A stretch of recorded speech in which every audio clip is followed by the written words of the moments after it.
ভোলায় বিএনপি ও বাংলাদেশ জাতীয় পার্টির পাল্টাপাল্টি কর্মসূচি ঘিরে দুপক্ষের মধ্যে সংঘর্ষ ও ধাওয়া পাল্টা ধাওয়া ঘটনা ঘটেছে। এই ঘটনায় আহত হয়েছেন অন্তত 50 জন। শনিবার দুপুরে শহরের নতুন বাজার এলাকায় এই ঘটনা ঘটে। পুলিশ ও স্থানীয়রা জানায়, সকাল থেকে জেলা বিএনপি ও বিজেপির অফিসের সামনে পাল্টাপাল্টি কর্মসূচি চলছিল।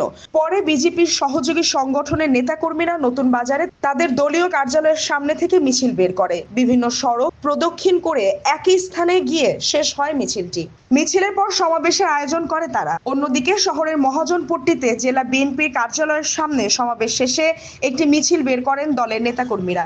নতুন বাজারে পৌর ভবনের সামনে পৌঁছালে উভয় পক্ষের মধ্যে প্রথমে ইট পাটকেল নিক্ষেপ ও লাঠি ছোড়াছুড়ি এবং পরবর্তীতে ধাওয়া ও পাল্টা ধাওয়া শুরু হয়। আহত হয় উভয় পক্ষের অর্ধ শতাধিক নেতাকর্মী। খবর পেয়ে ঘটনাস্থলে পৌঁছে পরিস্থিতি নিয়ন্ত্রণে নেয় পুলিশ। আহতদের উদ্ধার করে হাসপাতালে পাঠানো হয়েছে।